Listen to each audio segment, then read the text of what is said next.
Thank you all so much for being here. As Brittany said, when they reached out and said, we're thinking about having this parent day, I said, oh, are you ready?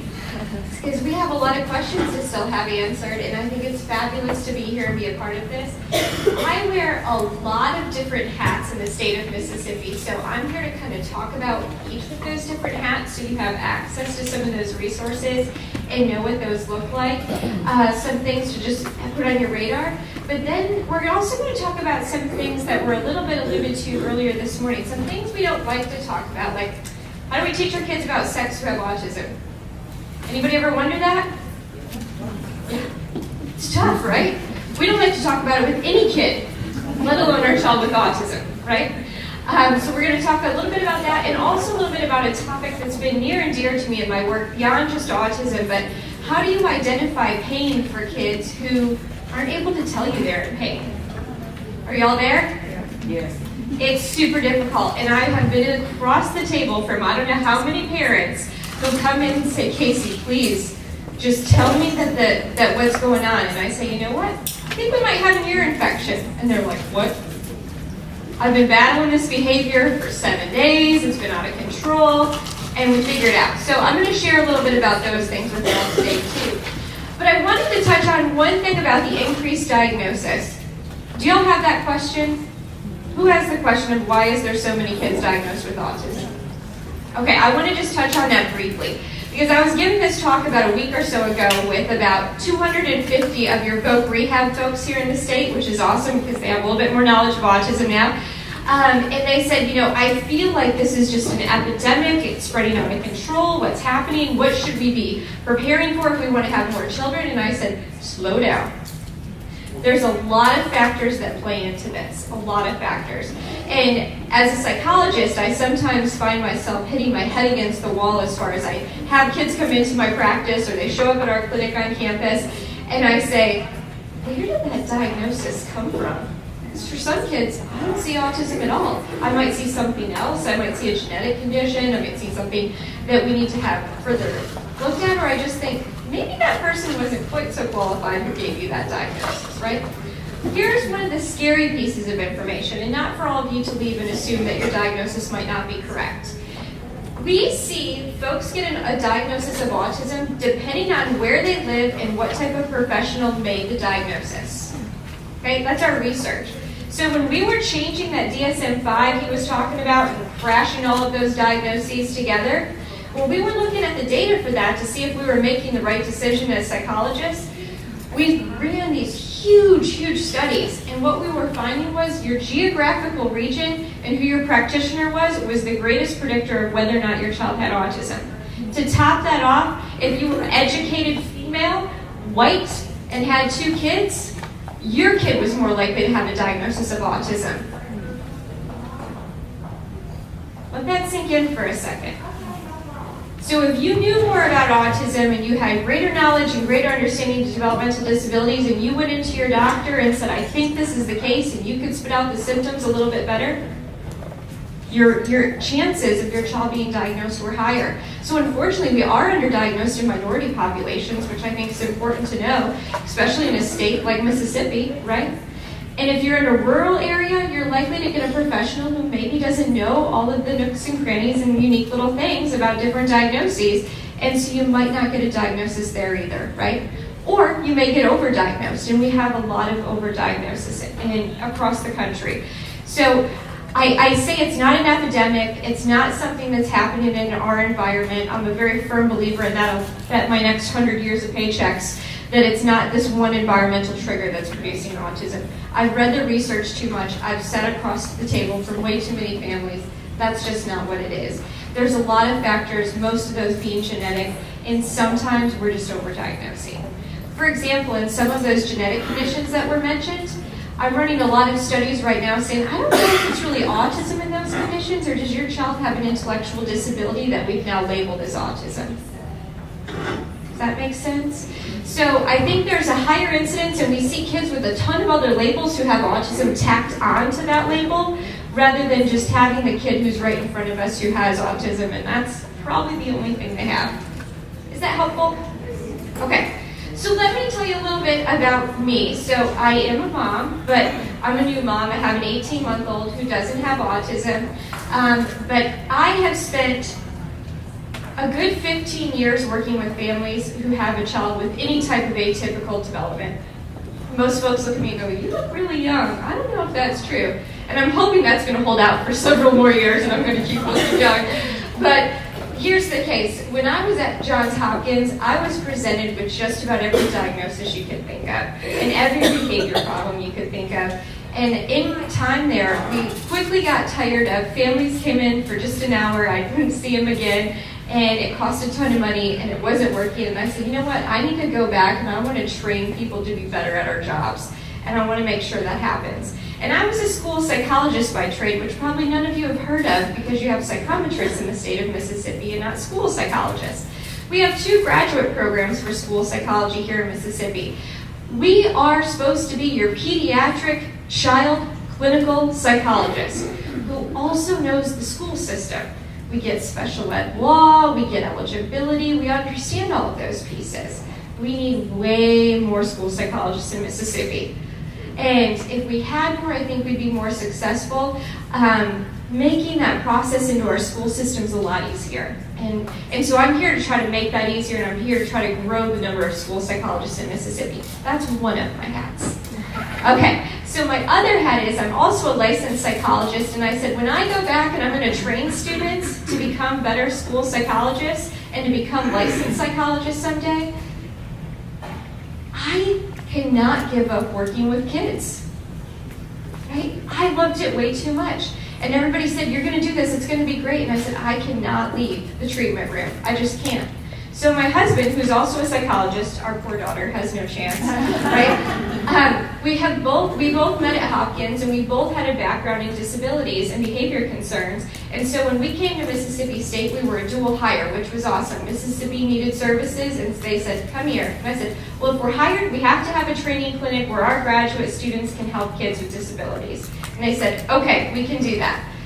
We pictured in our head that was going to be about 10 kids with disabilities a semester.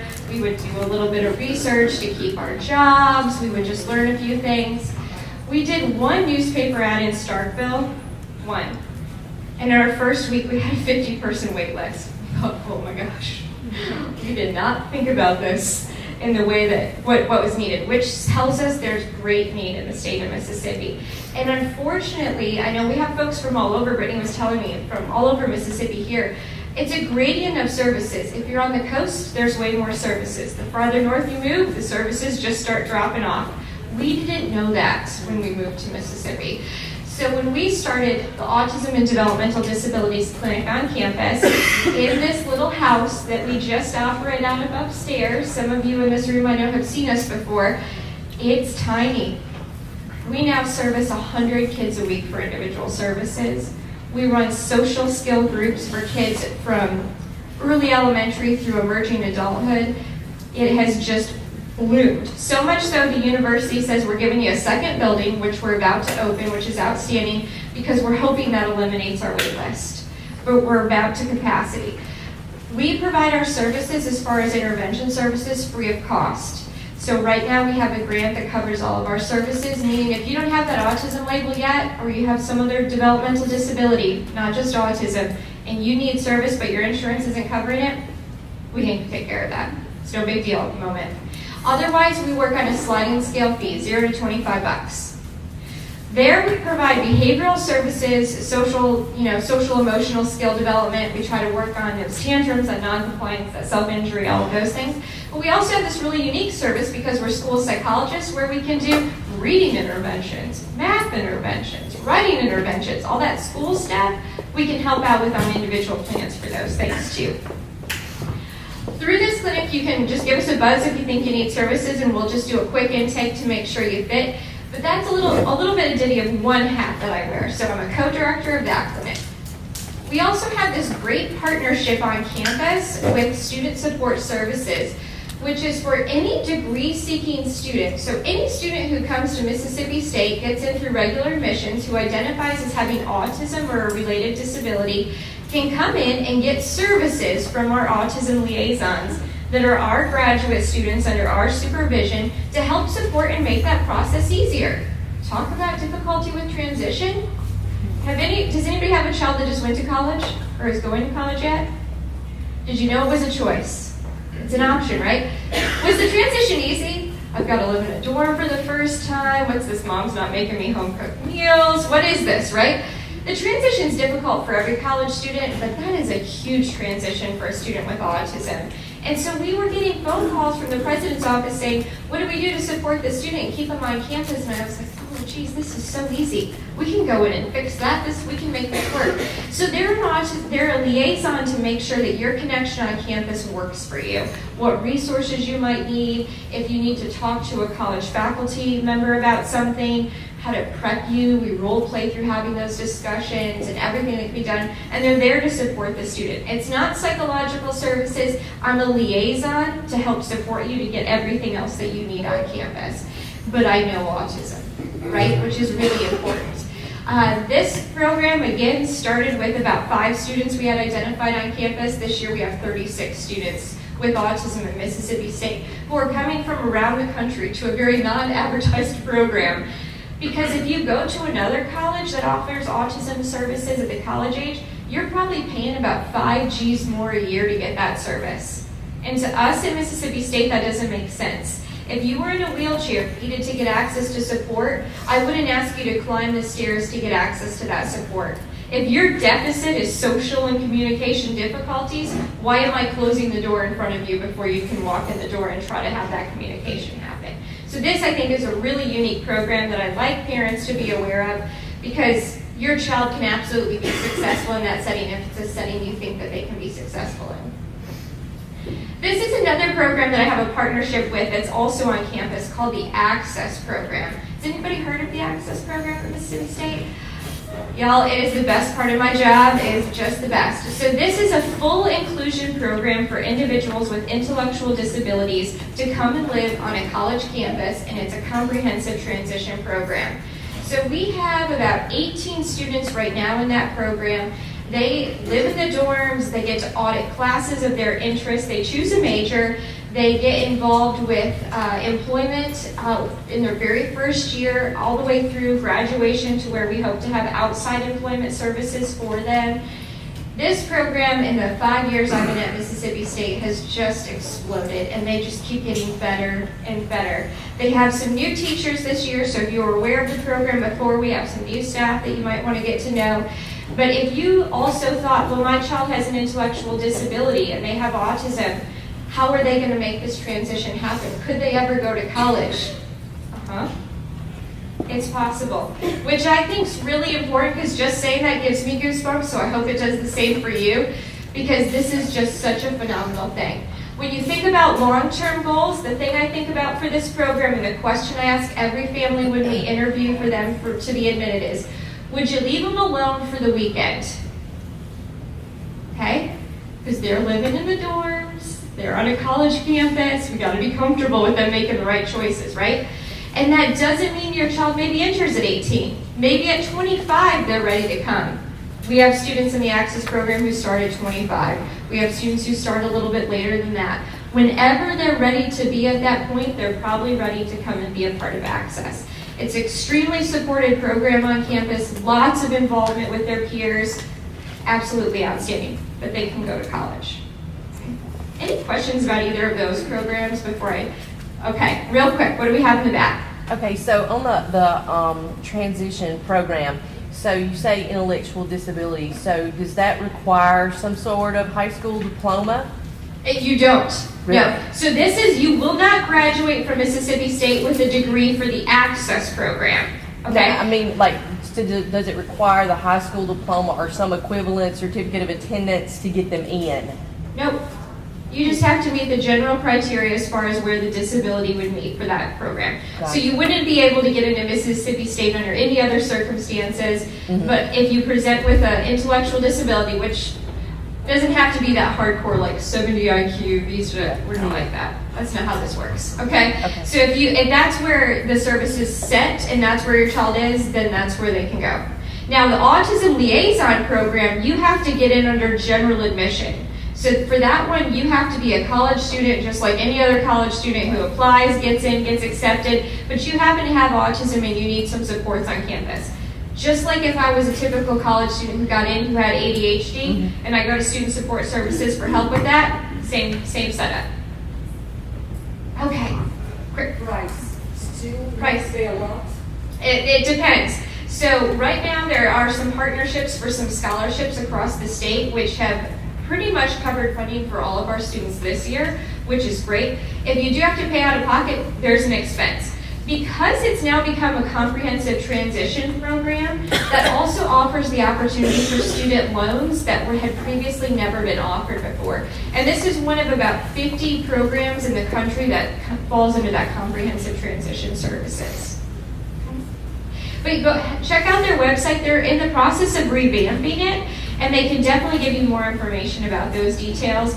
But I think if you can answer the question of you think you'd be comfortable leaving them alone for a weekend, you'd probably be in good shape. Yes. They don't have to have a high school diploma to get into the transition program. You got this one thing shall help you to then. It could potentially be a personalized goal, but most of our students wouldn't likely go through and get their GED. It wouldn't be likely. So we're setting them up with social skills supports. We're setting them up with peer supports, money, math, management of your day-to-day to make you as independent as possible as you can be. Not what your peer might be in that same program, but what you can be at and have employment success afterwards. Okay, so you're helping them to employment, not necessarily to college. Well, they won't get a college degree. These students would likely never get in under a general college admission. Okay. Is that helpful? Okay. I teach a class for them on relationships. Y'all know my Friday afternoon is a lot of fun. And it's one of my best jobs. All right, so the other hat that I wear, as was mentioned in my bio, is the Mississippi Autism Board. And I'd like to just make sure folks are aware of this, because this is the licensure and regulation board for applied behavior analysis in the state of Mississippi. So you heard Dr. Scott mention ABA therapy is our only therapy that we know can prove to have significant outcomes for individuals with disabilities, not just autism. It's all disabilities. We all use ABA in our day-to-day. Nobody just likes to talk about it. Anyways, we now have a board that regulates the practice of that, meaning if somebody says, I can offer you ABA therapy, they should be licensed by this board, okay? And on this website, you can check who are the licensed professionals in the state to provide ABA therapy. There are a few exceptions to that you might want to know.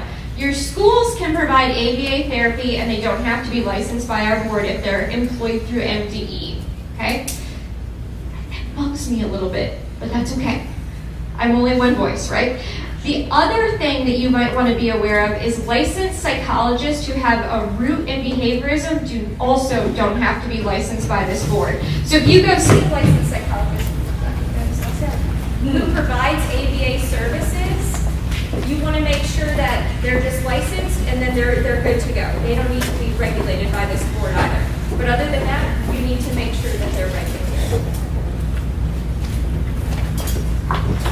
I say that because as insurance reform has happened for ABA services, we're going to have folks flooding into Mississippi to provide services. That's a good thing, but we want to make sure they're providing the appropriate services, and that way your child is safe in that situation. All right. Question over there. Yeah. Could you explain how ABA is different from what a normal child therapist would do for behavior management program? Absolutely. I think Sharon's going to touch on that later, about how ABA is different from what a regular child therapist might do when meeting with your child. Oh, yeah. Yep, Sharon's going to definitely cover that later. It is very different, right?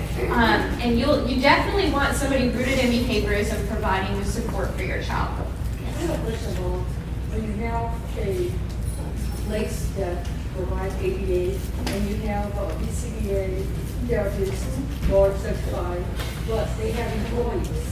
I read somewhere that now you have also a board certification for assistant ABA therapist. Yes. Okay. So your assistant, a BACABA, we like acronyms in our fields, way too many acronyms. But an assistant behavior analyst also has to be licensed by this board your behavior analyst has to be licensed by this board. Now, the folks who are called registered behavior techs or RBTs or your line therapists don't have to be licensed. They have a certain certification they need to meet, but it's your behavior analyst's job to supervise them. They come up with a plan, and your RBT works through that plan, okay? And that person that is licensed, because you have a board certification, so. If you have board certification, you still have to be licensed. In Mississippi, you still have to be licensed, even if you have your BCBA or board certification. You have to be licensed. This is why I'm having this conversation. Y'all wouldn't know what things come across our desk as far as what services people think they're getting from somebody who's not qualified to provide those services, okay? All right, so let's jump into the difficult stuff. Let's talk about sex. Something we don't talk about in Mississippi, let alone for individuals with disabilities. So I'd like to start this off with a quote that I read in an article once, and I talk about sex as far as any disability. So if you have a child at home that doesn't have autism or has any other diagnosis or a friend, the information that's shared here is going to work for them too, okay? This is all the same principles I'm teaching my own daughter at 18 months old as far as teaching sexuality. It starts that young. So I don't care what age your child is in this room, sexuality and understanding it starts very young, and it encompasses so much more than what we think about when we think about sex, okay? But here's a quote that I found. Sexuality education with learners with autism is often regarded as a problem because it is not an issue, or an issue because it's seen as a problem. Meaning, nobody shows up and says, can you teach my child about X, Y, or Z? Until X, Y, or Z is happening, and it's happening in the middle of Walmart, or it's happening in the back seat of the car, or it's happening in the bedroom, not out of there, right? It's not a problem until it becomes a problem, but it should have been a problem before it became a problem, right? We need to talk about it before those things happen. So here's just a little bit of information about where we begin with that. First of all, I think sexuality is essentially what makes us human, okay? Understanding it is what makes us human. Our hygiene is part of our sexuality. We wouldn't deprive people of showers and baths and not discuss that stuff. It's a part of what makes us who we are and a part of everyday life, and so we need to be preparing and teaching that stuff. I often say, if it's an embarrassing moment, you probably should have stopped and been like, whoop, should have taught something there, right? Because we have lots of embarrassing moments, right? My mom is here visiting from Michigan, and I always say that she definitely was kind of hidden under a rock for a lot of things sometimes in her life. And I was telling her about my relationships class with the Access program and some of the questions that came up last week, and she was like, how did you even handle that? And I was like, you know what? Sometimes you leave and you gotta laugh, right? Sometimes you leave and I was like, well, I wasn't expecting that question today, but I think I handled it pretty good. You gotta take that moment and stop and use it as a teaching moment. And then later, if you need to get with a colleague or a friend and have a good laugh about, man, I just certainly wasn't expecting that, it's okay, right? If we didn't laugh at some of these issues, we wouldn't get very far in understanding where to go. But I think what the most critical thing is that I've seen with a lot of developmental disabilities and the conditions that I study, I work with a lot of kids who lost vision and hearing. Well, if you don't have vision and hearing, how are you supposed to learn about sex? I don't know about you, but I learned about it on the school bus. When Google became popular, I was luckily just into that age of technology being available. You learned from just incidental teaching moments.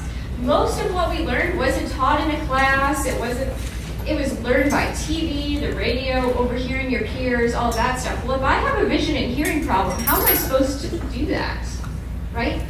Well, then I think if I have a kid with autism who doesn't maybe engage in social interaction or doesn't have the communication capacity to say, I don't understand what you meant just then, or let alone the figure of speeches that we use when we talk about sex, and your child with autism goes, that's not accurate, that couldn't be right? You all have been there, or you're going to be there, because I've had a million students tell me that.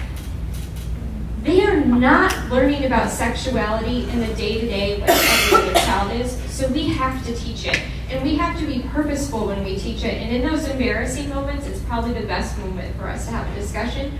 Or pause and say, okay, what am I going to do to teach this? And go back and have that discussion afterwards. If for nothing else, I don't put these numbers up to scare you, but just to remind you of why for individuals with disabilities, it's really important to talk about sexuality. They know less than their peers, which puts you at vulnerable situations and puts you at risk for bullying.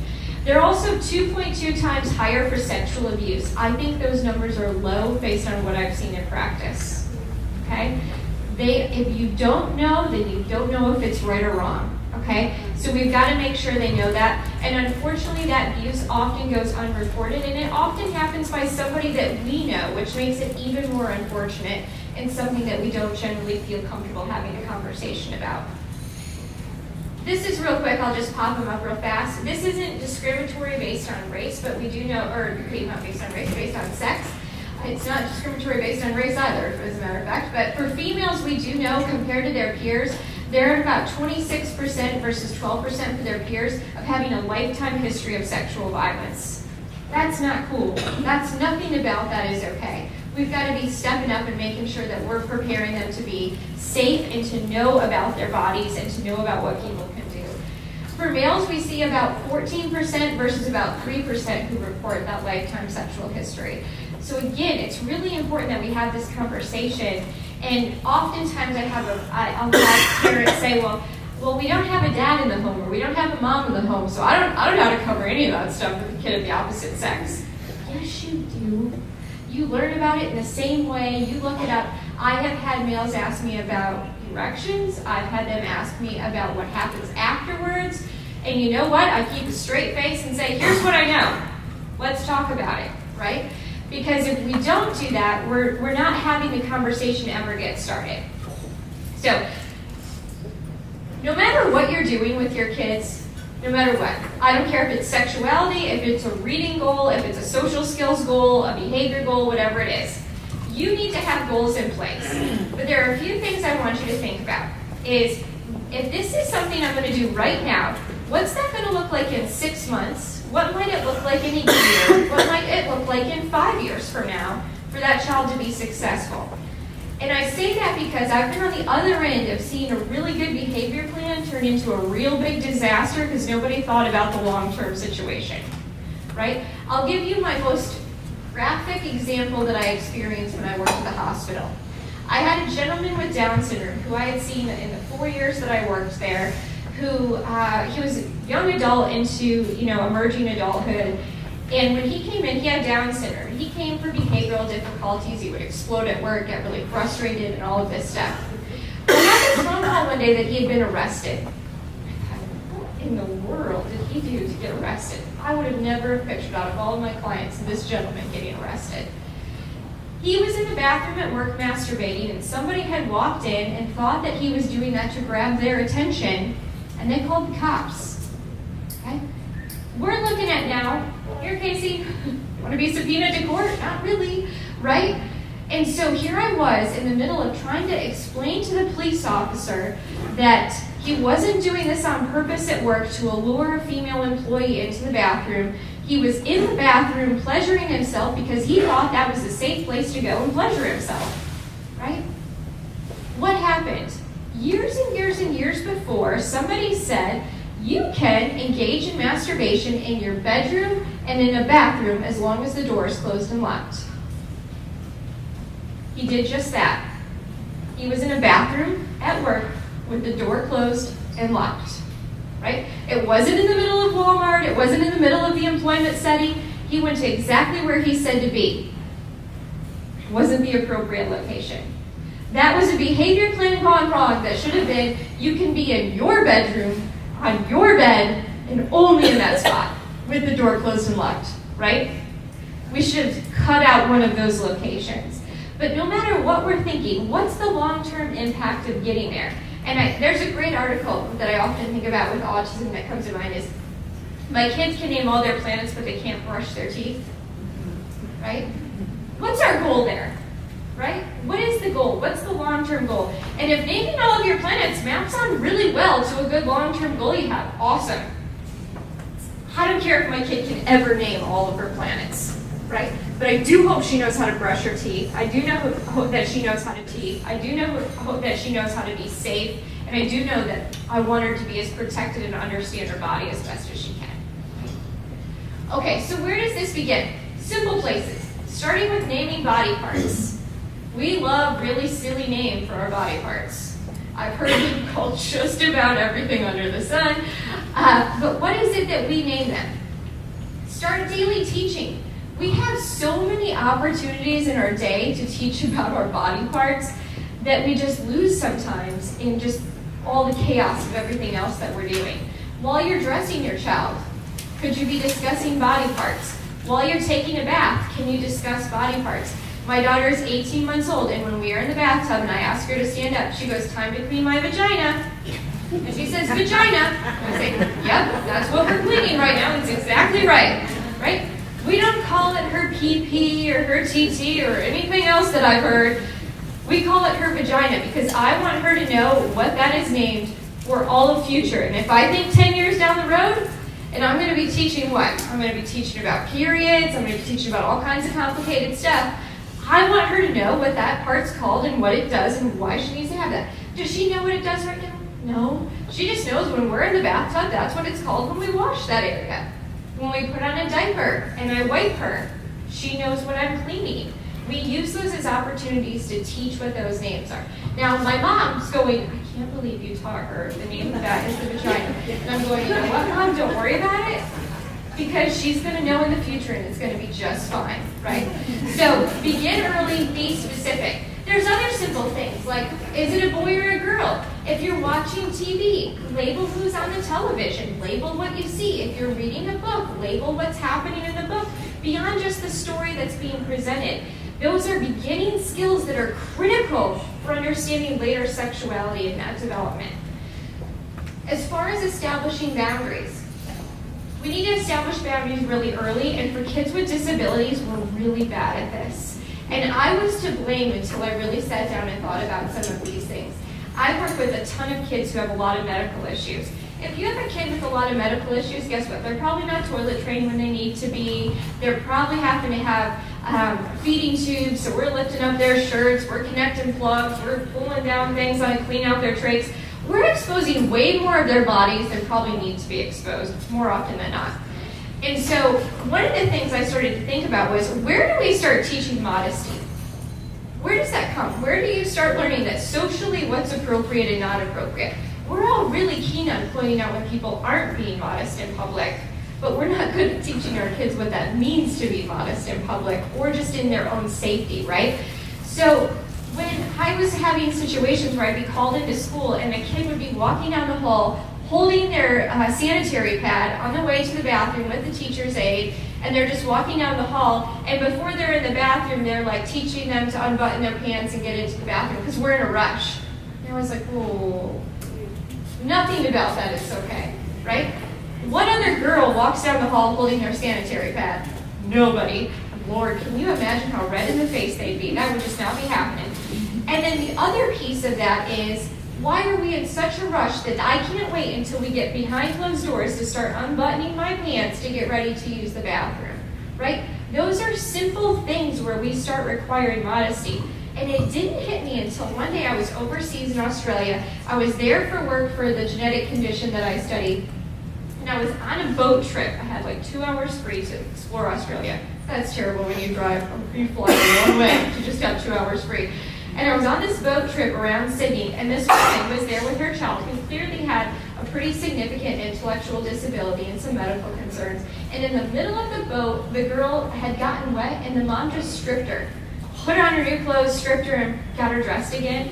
And of course, most people on the boat were like kind of doing the like turning away. And I just sat there and I thought, she's never going to know that that wasn't okay. And everything about that was wrong. And I stopped to think about every kid I worked with after that, where was modesty and where should we have been teaching it? And we probably were missing it, and we were just doing the things to get by, but she never knew that that wasn't okay, right? And she needed to know that wasn't okay. She needed to know that I'm in the middle of public, that can't happen, right? So teach for the environment. But in thinking about this, your kids are extremely smart. I've worked with all of them. I would love to meet yours, but your kids are smart, okay? You also have to be careful how you teach this, because if you have hard rules, your child with autism will follow those hard rules. Okay? So you have to prepare for the setting. So if I teach you things like where we can change your clothes, don't forget the doctor's office. Don't forget at the hospital. Don't forget if I go to Aunt Susie's that she might change my clothes too if you're not around and she's providing care for me that day, right? We've got to be careful of how hard we set those limits, but set the limits that you think are most appropriate for your family and your child and the people they might interact with. So a few ways you can do this is make sure you state the specific people. Think about also things like bath time. Who else might assist with bath or showering? Or be present if there is a concern who might need to have that. This is a social story I've used with a lot of clients, and you can modify these in any way you want to, but it's teaching about what's private and not private. My bedroom's private, the bathroom's private, especially the common bathroom in your home. Not all bathrooms are private everywhere, right? That at school, there's not many private places, and they should be aware of that. Who at school might be able to assist with that, if there's a paraprofessional who might be helping. Make sure that they're aware of who those people are, and also prep for any physical exams that they might have anywhere else to know that those folks may be able to see them naked or see them in a different way than what you would expect anybody else to see them in that way. Okay, another really important topic I like to talk about is safe hands.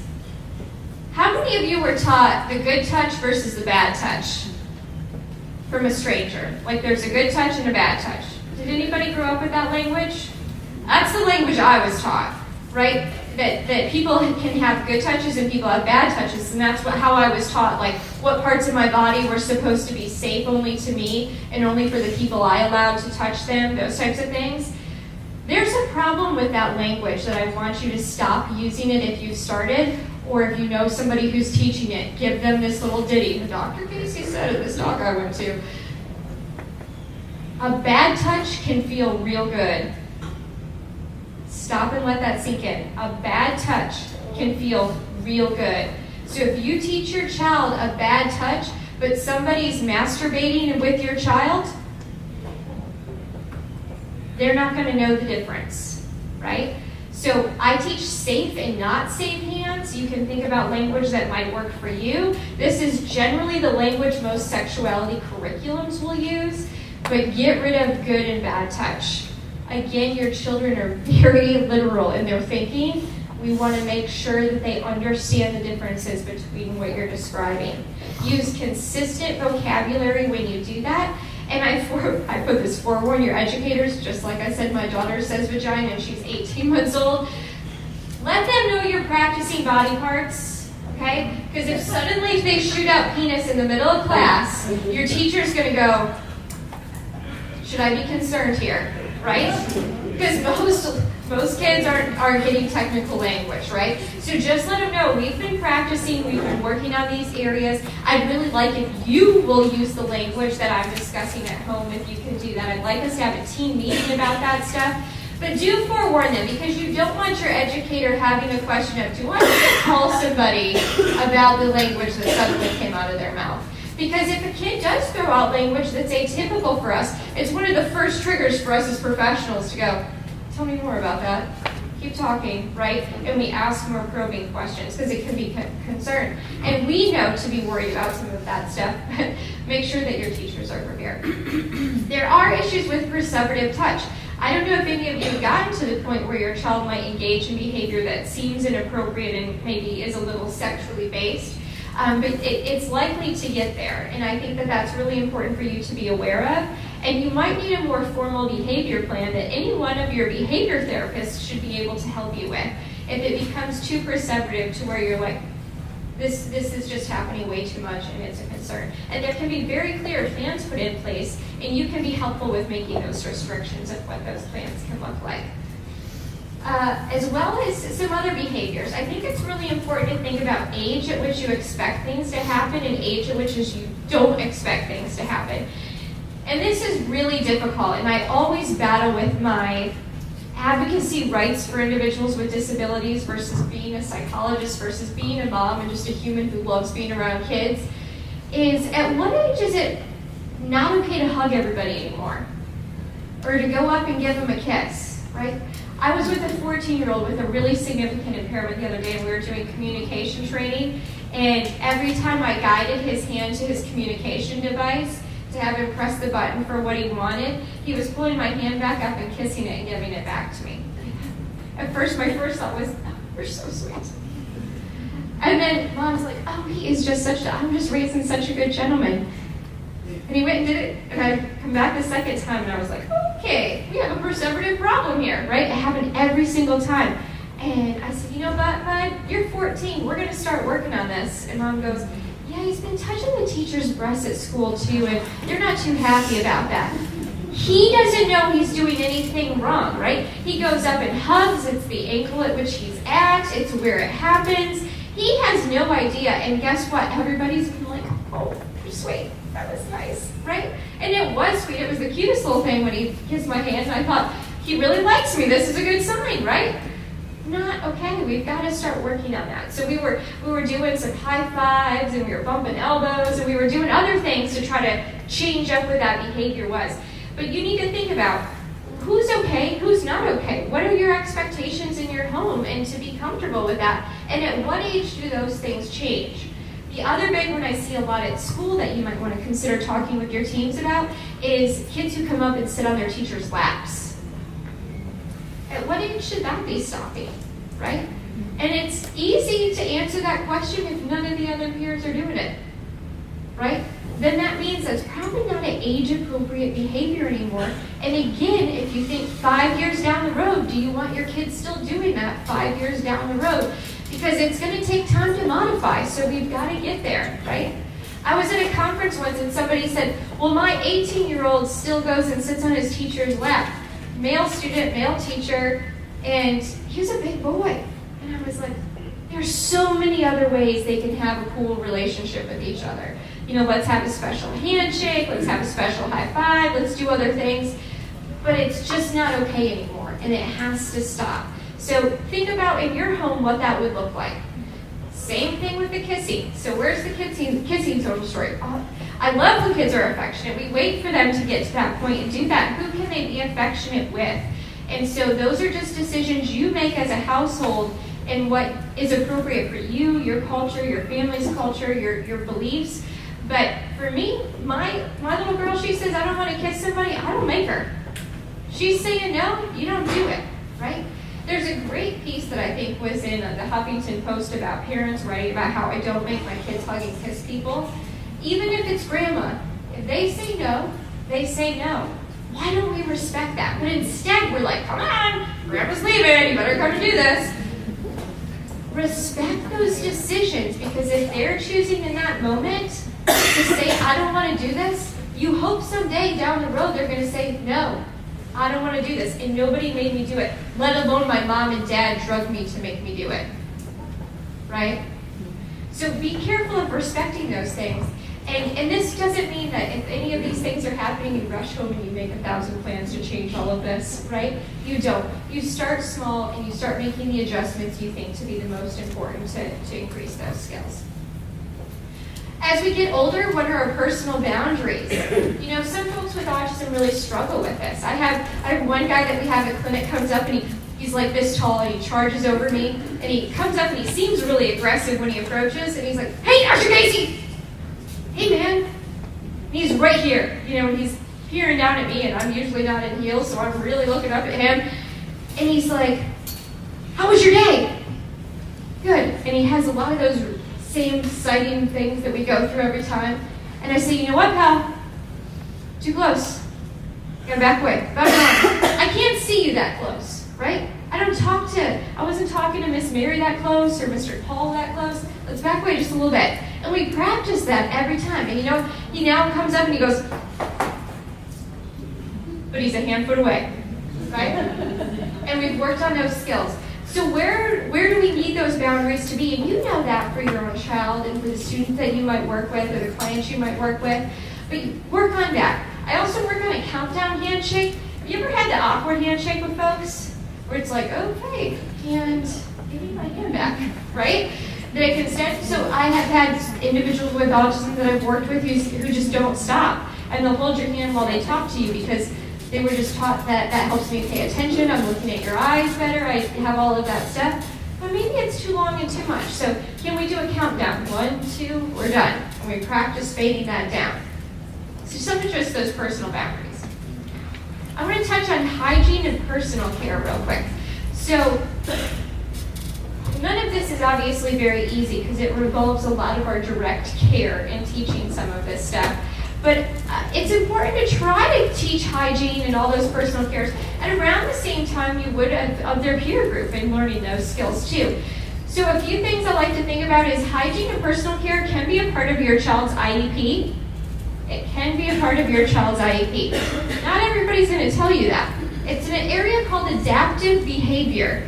Okay? So if your team says, we don't do that, say, don't you do adaptive behavior? And they're going to go, yeah, we do that. Right? Toilet training, adaptive behavior. All can be added to your child's individualized education plan and can be goals that are also targeted at school.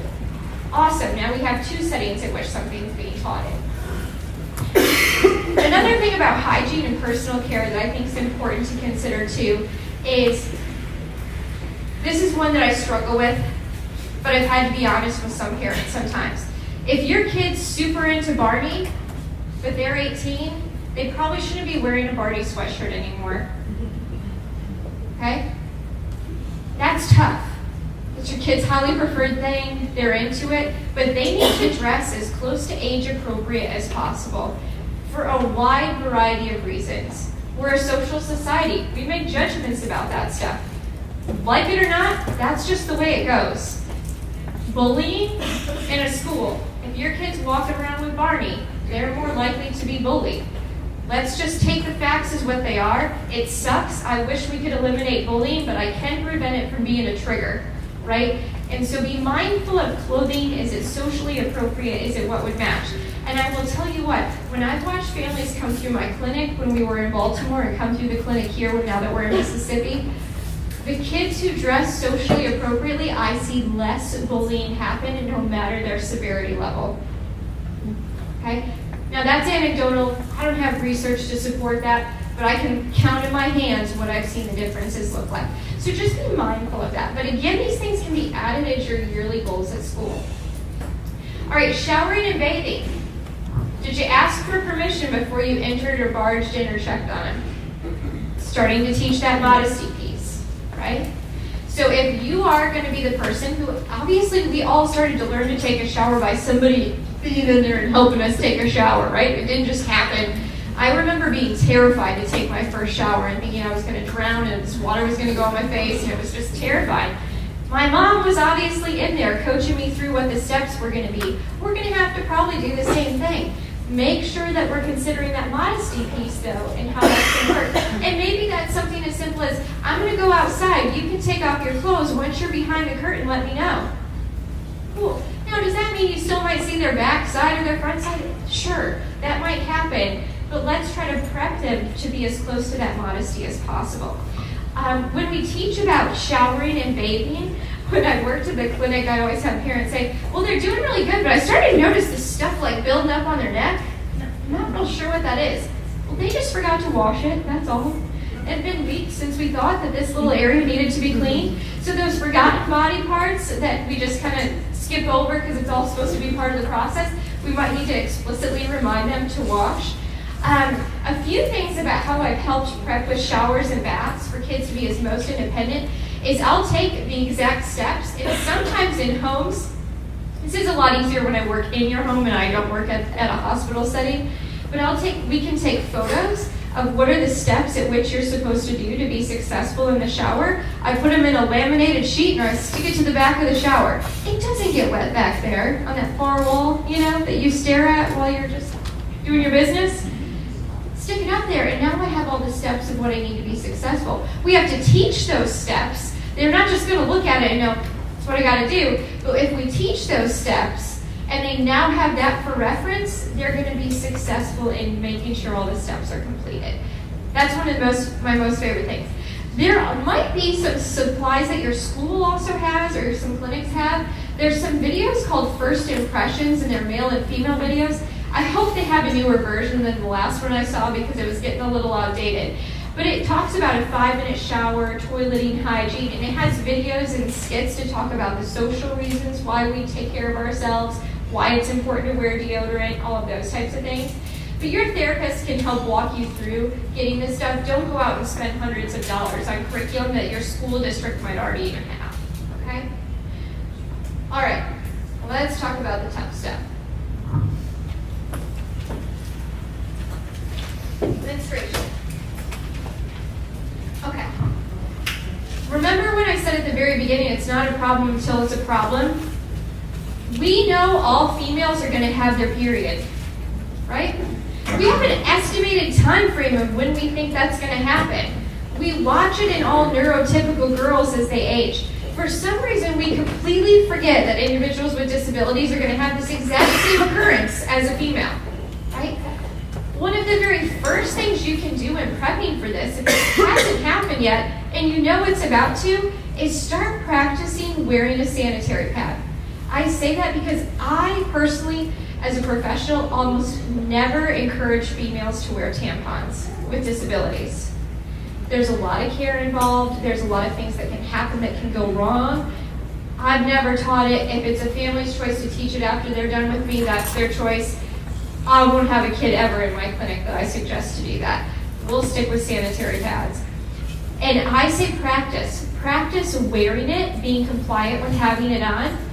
Instead, what happens is the kid comes to clinic to see me, and we are a week into our first period, and mom's like, we've destroyed all of our clothing, and we're violently ripping this thing out of our underwear, and this is going really bad. Why didn't we prep to get comfortable and understanding of that beforehand? So if we know it's going to come, let's practice just being comfortable. Maybe it's just for an hour wearing that sanitary pad, and then we're done. Maybe it's up to 4 hours. Then maybe it's up to a day. Then maybe it's up to a week, and we change it in and out so we learn the differences, right?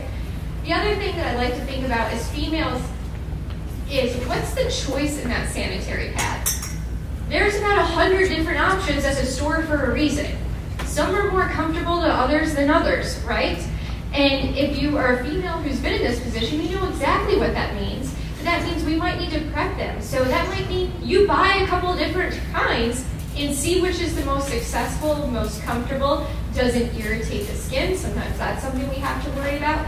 But if we can practice all of that stuff before menstruation happens, that makes this a lot easier, right? A lot easier. And what also happens is you can start prepping of why we're doing that before it happens.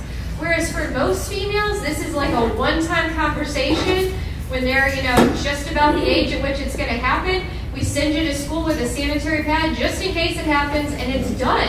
And you rely on your peers to tell you everything else, right? We can't do that for the kids that we work with. It just doesn't work that way. These are also things in adaptive behavior that could be added to individualized education plans. You can keep a record as far as when periods happen. There's great apps for that stuff now, which make it a lot easier. Those are also really good things to keep track of for your medical team. In case you come across complications, they can know what the cycles look like, what changes might need to happen, that type of stuff. There is a very outdated teaching tool, but it's the only one I've found that gives a video example of what to do in changing a sanitary pad and what to do in cleaning, changing underwear, all of that stuff. And it's called Janet Got Her Period. I mean, it's super old. There's like a photo of Lionel Richie in the background of her bedroom, okay? This is old, guys.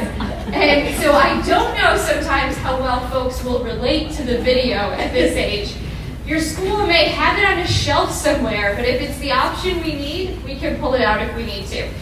I think that one of the best approaches, and I tell most females, if you're comfortable having them come into the bathroom and practice and watch you do it, if it's your daughter, if it's an older sister, that's probably one of the best teaching tools you can have. You know they're safe, you know who's there to protect them and to teach them what those things are and guide them through that. But I don't go out and buy Janet Got Her Period.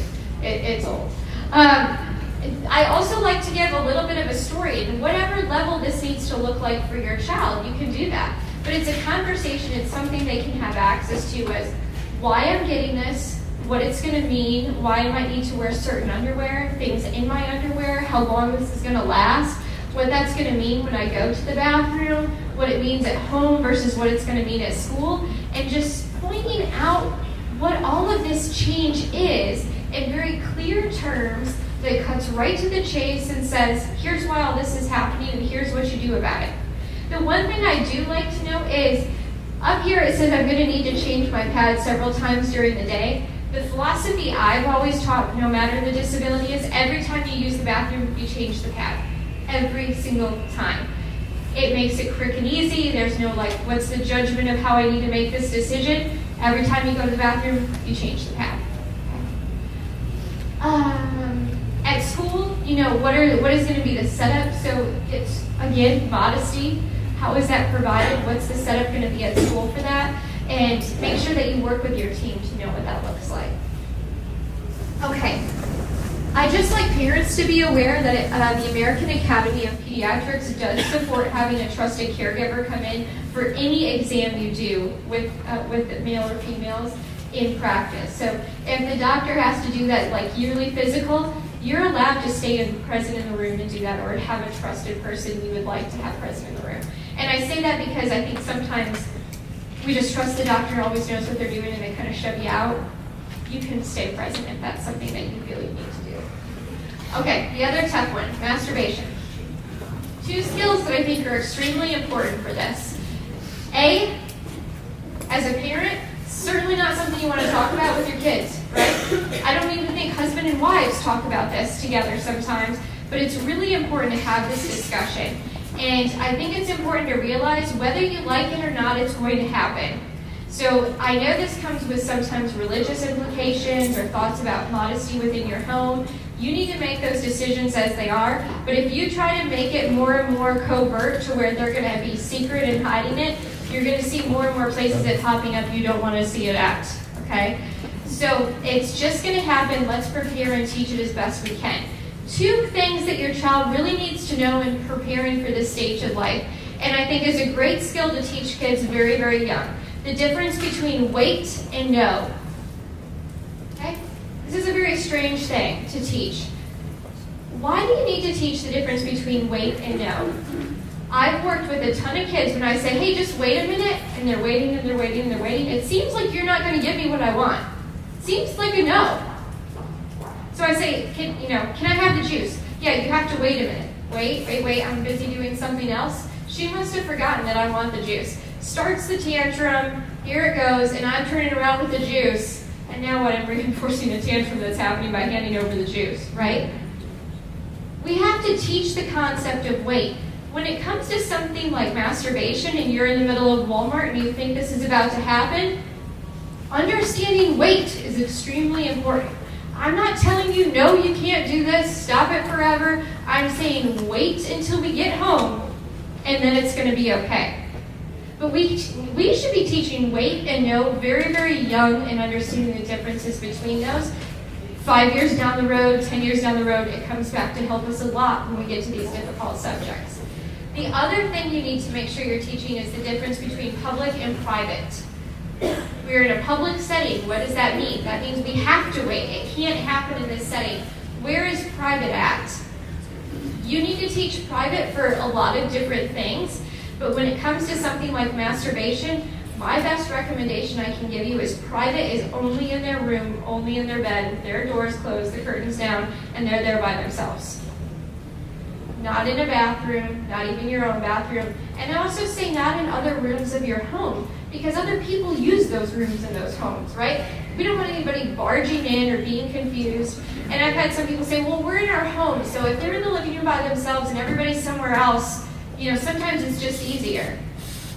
That's not a sometimes it's just easier. It's going to make life way harder down the road.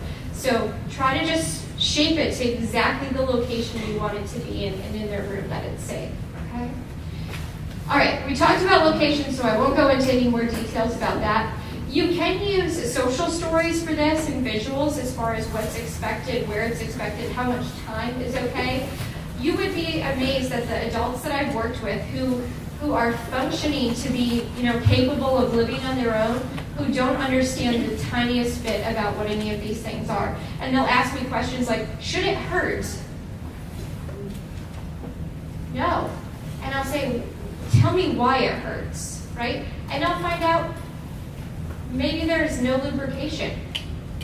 Maybe they don't even have a penis that's ready, right? And they're trying to do these behaviors and they're injuring themselves because nobody had the conversation about the hard stuff, right? So you can use caution as far as humping behaviors. I've seen some young kids engage in humping behaviors that's really dangerous, like on items that could hurt them. So be mindful of we get rid of those items and we can shape it into a place that's a little bit safer for them to engage in that. Gentle touch, I think, is really important. There is some video models. Again, they're not perfect by any means, but they're as educational as they can be to describe how to do masturbation safely for males and females. Again, this might be a resource that could be in your area. I think, again, just having an honest discussion usually means you don't need any of this stuff because you ask enough questions that you find out why it's not being successful or safe, okay? So a couple of visuals that I've used in the past, again, they're graphic. We have tools in education that help make them very clear. We have males on the top, females on the bottom. We have things like close the door, close the curtain, make sure siblings who share the room get on out of the room. We touch gently and we wash our hands afterwards. For males, you might need to do a little bit more teaching after washing their hands. What do we do with laundry? What do we do with cleaning up? What do we do to make sure everything's taken care of in those settings? You might have to teach that explicitly to make sure that discussion happens. Sometimes I have had to use timers with folks to let them know, it shouldn't go beyond this time. And we can fade out that time if it seems really excessive, but it just depends on what the presenting concern is. But just be mindful of that. Okay, I'm going to jump into pain. Completely jump topics, because y'all are going to be getting hungry soon. Okay. So pain. What do we need to know about pain? How many of you have heard your kid's insensitive or has a higher threshold to pain? Has anybody heard that? Okay. Don't believe it. Don't believe it. We have literally, up until a decade ago, individuals with disabilities were excluded from every study on pain and understanding it. You weren't included. Up until about a decade ago, we started thinking, maybe they feel pain like everybody else. I have no idea why it took us that long to think, maybe we should change that. There have been tons of research out there that says individuals with developmental disabilities have a sensitivity to pain, they don't feel pain like everybody else, that they have this high threshold, so it takes a lot for them to even start feeling it. We have no research to suggest that's true. Absolutely none, and actually more research to counter it and actually show that they probably have less of a threshold for pain. So I think that's really important to keep in mind. Why does that happen? First of all, we have communication difficulties, and the way we express pain tends to be a little bit different. If you think about just your day-to-day behavior with your friends and the colleagues that you work with, if you have a backache, do you complain about it all day? No? Some of you could be uncomfortable right now, and I wouldn't know the difference. And you're sitting in your seat, and maybe I'd see you squirm a little bit or feel a little bit uncomfortable, but we don't talk about it until it's real bad, right? And then it's we don't show up to work, or we're saying, I'm sorry, I just took medicine, my back's it's really killing me today. The only way anybody knows anybody's in pain is because somebody told them so. It's very subjective, and you have to communicate it. It's subjective to the point that when you had your child, did you get an epidural?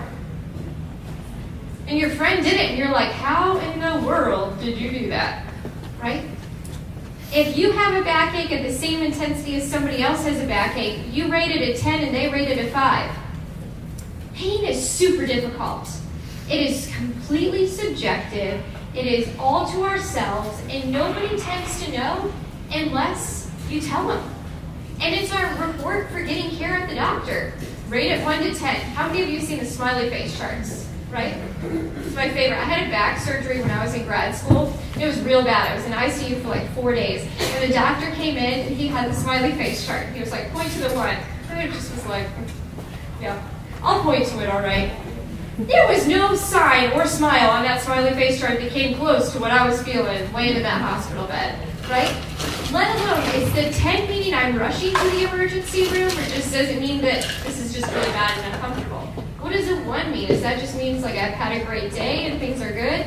We don't have anchors in any of that stuff, which makes it really difficult, and often why our kids can't point to them and say, yeah, it's a 5 or it's a 10, and they have a lot of difficulty with that. So our communication challenges make it difficult. We actually have evidence to suggest that our kids with disabilities experience more frequent pain. They're seeing more physical therapists, occupational therapists. They're having more medical procedures. They have times where some conditions just come with more medical problems. Fortunately for autism, most of our kids are generally pretty healthy. I work with the kids with a lot of other disabilities who come with complex medical care. They are more sensitive to pain than what you and I are, and we need to be mindful of that. All right, so my thing that I propose for folks to think about is 2 words that start with T that we screw up a lot: a threshold and a tolerance.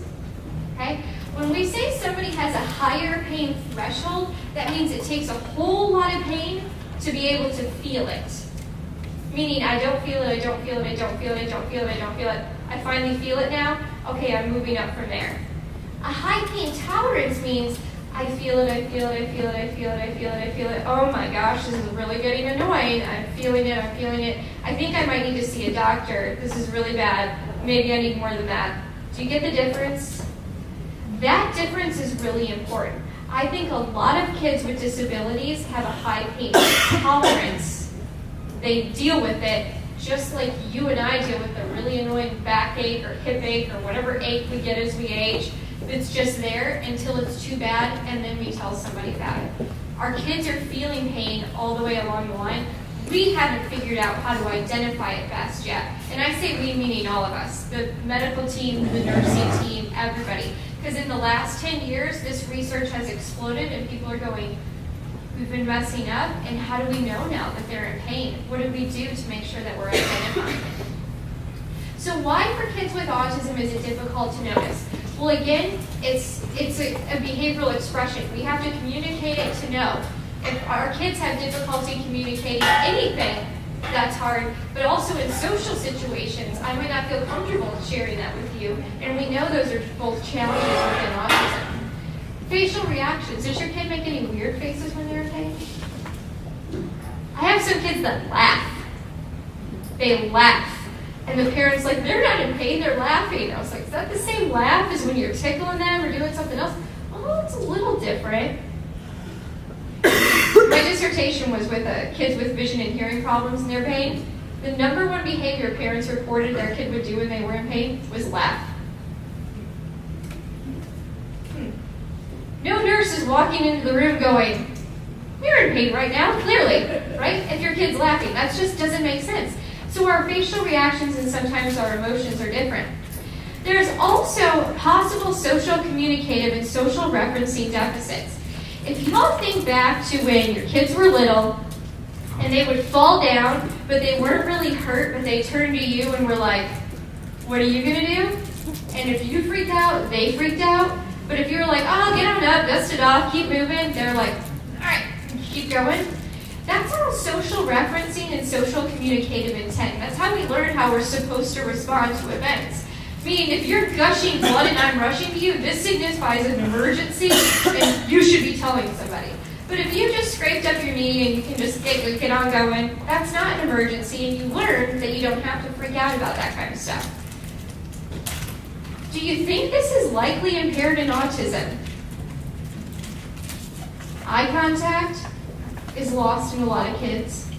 Am I looking back and referencing and seeing the same things that you hope that you're displaying? Am I seeing that as the individual with autism? Maybe not. Are we communicating it as concretely as what it could be? I have a lot of kids that I've worked with who like bump their head underneath the table in my clinic and just come on out and nobody said anything. And I'd stop and I'd go over and say, "Ooh, ouch, that hurts." and they oh, right? And they would practice it. We gotta point out those moments. We gotta say, like, that's called pain. That's what that thing is right there. And you gotta tell somebody when it hurts real bad. And then we can start building that social communication, social referencing piece. But I think a lot of our kids miss that. And I think that's one of the primary reasons their behaviors and the way they express pain looks different than how we express it, because they're missing how we express it. But they're expressing it in the way they know how to do it. We just don't know how to read those cues the same way, because we're looking for what we do. Well, what impact can pain have? It impacts our brain. It impacts that we have lower thresholds if it goes untreated, meaning later we're not able to handle that pain as well. We also know that it can lead to distress and anxiety. You have all been in pain. You know that that happens and it changes your behavior. What else do we know? In typically developing kids, with pains associated, we see problem behavior spike. If I get an ear infection, I see more tantrums. If I get, a chest infection, I see more self-injury. We've seen the same things happen in folks with disabilities. The more a pain experience happens, the more we see challenging behaviors we don't usually like to see. We know that those are outcomes. We also see elevated pain, elevated self-injury, and a big piece that I think we tend to forget when we think about pain is, when you're in pain, don't you withdraw a little bit? You don't talk as much, you're not as social, you don't tend to be as involved, you might stay home from work, you might not go to school. So if an individual who already has communication difficulties, who already has social difficulties, who already doesn't do that reciprocity very well, and now they're in pain, all of that stuff's going to get worse. I'm going to be less likely to talk about it, I'm going to be less likely to share, and I'm going to be less social. Even if I had the skills beforehand. Just like you and I would, but we never see disabilities the same way. So it's really important to keep in mind that they're also less likely to communicate the pain because they're feeling it, just like we're less likely to talk about it and engage in social situations. As a result, quality of life is compromised, and that's the thing that I think is most important. So how do you identify pain? I don't have all day to share this information with you, so I'm giving you the quick and dirty of what I would look at. First of all, is there any atypical behavior that could be present? One of my very least favorite things to hear, and I know every behavior analyst in the room is going to say the same thing. The behavior happened out of nowhere. Some days, it makes me want to self-injury myself, right? It didn't happen out of nowhere. Every behavior happens for a reason. Every single one. And it might not be a reason that you like, but it happened for that reason. And so if you have a kid who's coming along and their behavior's where it's at, and all of a sudden you just see this huge spike in something, you should stop for a moment and go, what the heck just changed? That behavior didn't happen for no reason. It absolutely happened for a reason. What in the environment changed? What in the way I was interacting changed? And if you've ruled out everything that makes logical sense, you should immediately turn to something that's painful. Okay? I just had this kid at the clinic this last week whose mom came in and says, oh, he's scratching again. He was scratching up his back, he's scratching down his legs. I mean, bad. We're blood, we're pulling skin, it is ugly. And she says, he's doing it again. Something's been going on because this doesn't happen all the time. I was like, you're right, this doesn't happen all the time. We've got to get to the bottom of this. And I said, but you know what? I really think it was about this time last year the same thing happened. She goes, really? I was like, yeah, I'm going to go pull my notes, but I swear you came in here and we had this, it's like deja vu. We had this exact same conversation. And I said, I wonder if it's the change of the season. She goes, I don't know. School's like ready to tie this kid down. He's scratching himself so much. And I came back and said, yeah, it was almost to the month of the exact same time. I said, do you think he has eczema or anything like that? She goes, well, he has had that before. And I said, go to the doctor. Let's rule that out first. Let's get some cream on this, get it caught back up. Because I was noticing other dry spots, right? And she said, okay. Next week came back, steroid cream, it cleared it all up. He hadn't touched a thing.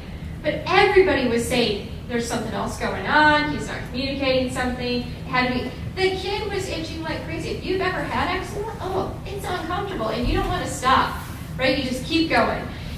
It was something simple that was atypical, that everybody was ready to jump on. We needed to do this intense plan and everything needed to happen. And we stopped and looked at the picture and said, just something about that, this isn't right. If you have those moments, you trust your gut and go, I think we might need to get to the doctor and check this out.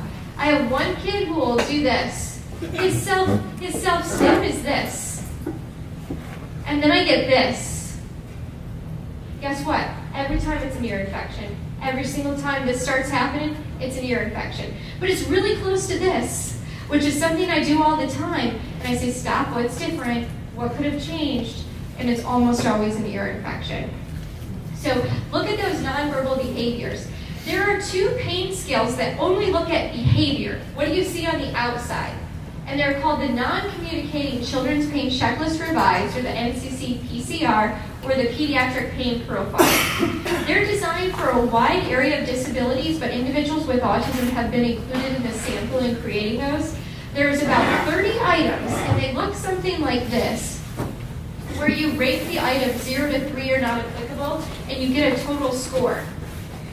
By no means is this a perfect science. It's not fantastic, but it starts giving us indicators for your kid of what looks like pain.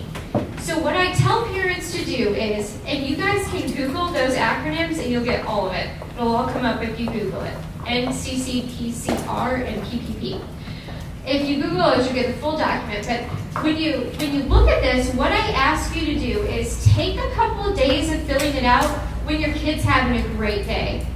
When you know things are good, behavior's good, things have been looking great, and see what flags. The items that flag on a great day are probably not items that indicate pain. That's just your kid, right? Because some of you are going to look at this and go, my kid always does that. That's not a good item then. We don't care about that one. Then I want you to start filling it out when you think your child has pain. See what items are flagging. Now you're starting to narrow it down. Could those behaviors that I'm seeing, or those physiological changes that I'm seeing, could those indicate pain? The more you track this, you start to really see patterns. And you can use those patterns to then go to the doctor and say, look, something spiked. We've ruled out everything environmental. Our behavior therapist says they can't see anything. This saves everybody a lot of time if you know what the trigger behaviors are when your child's in pain. These skills are really helpful, I think, in identifying what some of those are. Okay, so let's assume that your kid's in pain. Understanding pain is extremely difficult, so how do we teach them to cope with it? I don't know what kids get about pain. Keep in mind, we think they're in pain, we give them medicine. That might take 30 or 40 minutes, and then maybe I'm out of discomfort a little bit.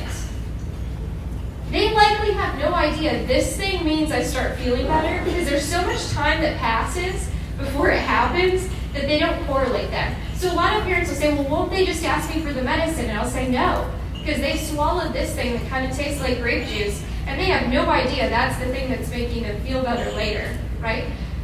So I'm not sure what they get, but I do know the more we increase the pain intensity, the more challenging behaviors we're going to see, and the less they're going to talk to us about it.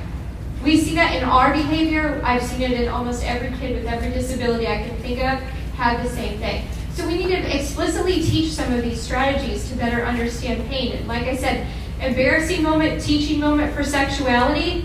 You see an injury, let's talk about it. And for our kids, as far as pain, if they're hitting their head, if they're falling down, go over and say, that hurts. Use words that are concrete so they can start using that in their vocabulary too. So use a sign, a picture, a word, whatever it is. I have some key people that just bring me the Band-Aid. I don't know where that thing needs to go, but I know something's up, right? And it might not need to go anywhere because I have a tummy ache, but I've got the Band-Aid and I know I need to start process of elimination, right? Because I've paired that Band-Aid with every stinking pain that could have happened before that. Make sure they see that. Some kids, take a picture. What do they look like when they're in pain? What do they look like when they're happy, when they're sad? We use pictures of everybody else to teach emotions. Why don't we teach pictures of themselves so they can see, you hurt, this is what hurt looks like, and have a discussion of that. Speaking of language and preparing for pain, so this is more like procedures they might have to go to or going to the doctor and it might be uncomfortable. I have a lot of parents say, well, they're going to cut your arm and then they're going to go in and fix it. That's terrifying, right? So let's use language like, we're going to fix it. It's going to be this arm. That's what's going to happen. So they're prepared when they go in, and you avoid the behavioral outbursts because I have no idea what's happening. You and I get nervous for procedures. We look up the doctors. We analyze to make sure they're good. We look up information about it. Your kids need that same information, so share that with them. One of the things I like to do is change the environment. How many of your kids will, as you're walking into the pediatrician's office? They're not like, I'm not about it. Right? My daughter already, it's like that white coat comes out and she's like, Mom, this is not happening, right? I'm like, we've been here only for your checkups. How do you know that? Because every time that white coat meant something really uncomfortable happened, right? I have kids that have a lot of medical conditions. Showing up to the hospital, even if we're going to visit grandpa, nope, not happening. Change the environment. Is there a way that you can work with your team to just show up? At the cafeteria at the hospital, that's really easy. We're just going to go eat lunch. That's all. We're going to go inside, we're going to eat lunch, we can take your favorite thing, and then we're going to leave. It doesn't have to be a place that's terrible. Right? Some of us could benefit from doing this ourselves, right? Because the hospital is just such an immersive environment.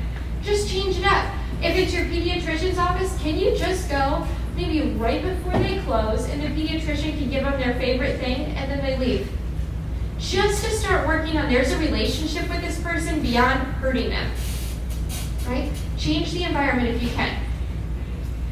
I'm going to skip this one because I know we're getting close to the end. Distraction. If there is a planned procedure that's going to be uncomfortable, active distraction is one of our best tools for managing pain. Hospitals are getting really cool with this stuff. We have like 3D TV screens and stuff so kids can interact. If your hospital's great at working with kids with disabilities, which I had the fine fortune of when I was at Hopkins, they got kids, they got disabilities, and everything was amazing. And I'll go to some other hospitals and I'm like, oh, I wish we had this thing that we had there. You can recreate that same environment. So what are some active distractions that you can have? For one, interactive apps on your phone. The more interactive they are, the more they have to challenge themselves, the more distracted they are from the other things that are happening. Electronic toys are good, video games, any virtual reality, which is becoming super popular for kids right now, actively distracts during that painful situation. Things like blowing bubbles, party blowers, paper balls. Some kids, these are just their favorite stims anyways. Perfect. Take it with you to the hospital or to the procedure. It's going to help reduce that pain experience. Other passive things that are not quite as effective but work are questions about characters from their TV shows. Not watching the movie or the TV show, but talking about it. And our kids are really good at reciting the things they love and talking about it. Get them going, and that helps distract a little bit of that pain experience. You can read a storybook or music. Again, talking about it makes it more fun. Reels on the Bus, those animated things, more distracted than just singing the song. Okay, so in closing, before we have some questions, all behavior is communication. Whether it's sexuality, whether it's pain, whether it's a tantrum, whether it's whatever, it's communicating something. It's our job to figure out what it is. And you've got a team to hopefully help you do that. Teach a functional way to communicate pain that works for your child and that's going to be successful for them. Before we make major modifications to behavior for something that seems out of the blue, consider pain first. And your therapist will do this, but it's your job, if you've noticed something bizarre, to let them know. Otherwise, they might not be aware that they need to consider pain as part of the outcome. And then encourage your educational teams to help rule out pain once you've started identifying what you think those triggers are, so they can work with you for that. What questions might y'all have? Do we have some emailed ones you'd like to do, Brittany? Yeah. I know y'all getting hungry and anxious to get out of your seats. And then we will break lunch.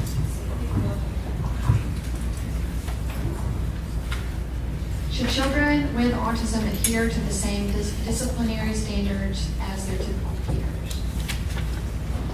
Probably not. But that depends on what you have set up in your household too. So this is a loaded question for me. But probably not. When I worked at the hospital, and I worked at the Kennedy Krieger Institute, we had a hospital unit for behavioral health, that was for individuals with disabilities and hospital unit for behavioral health that was for neurotypical, average Joe kind of people, right? That was for a reason, right? The specialist there said we need to do some other different modifications to improve behavior for these folks with disabilities than we might need to do for their peers.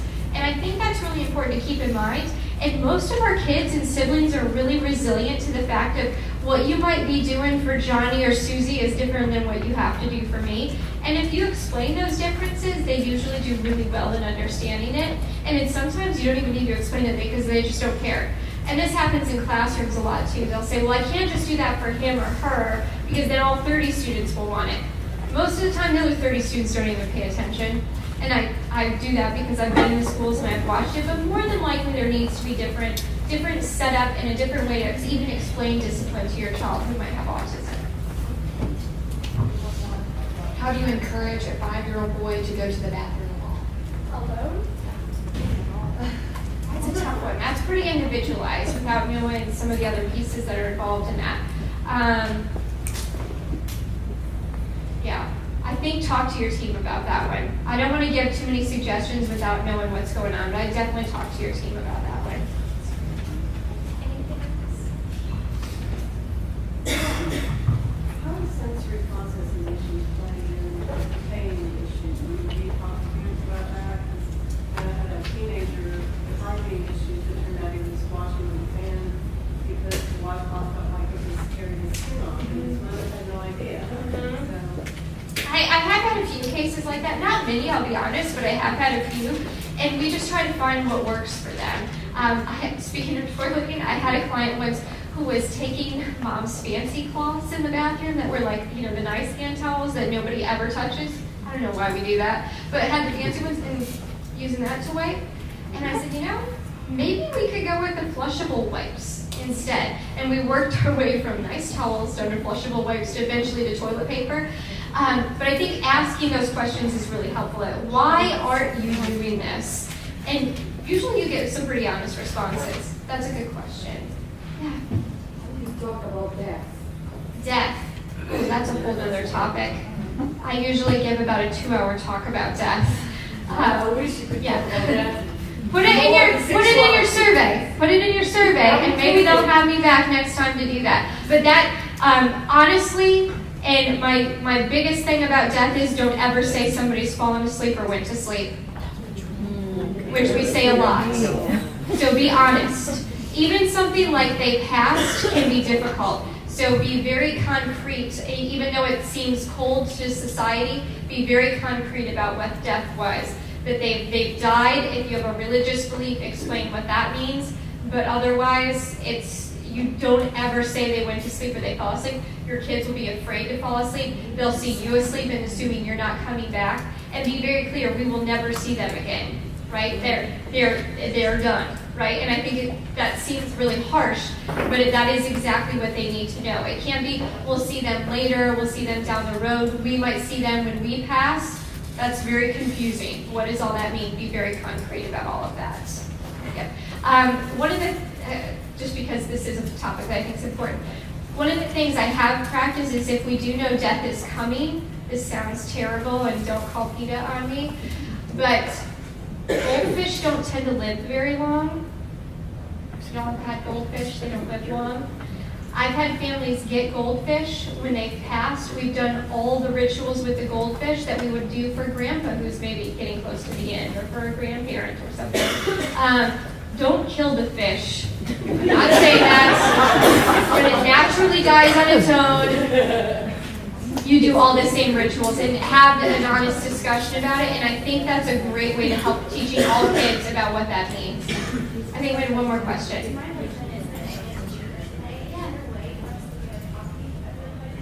Sure, absolutely. I can share it with y'all. All right, thank y'all so much for having me. I'm so glad to hear you.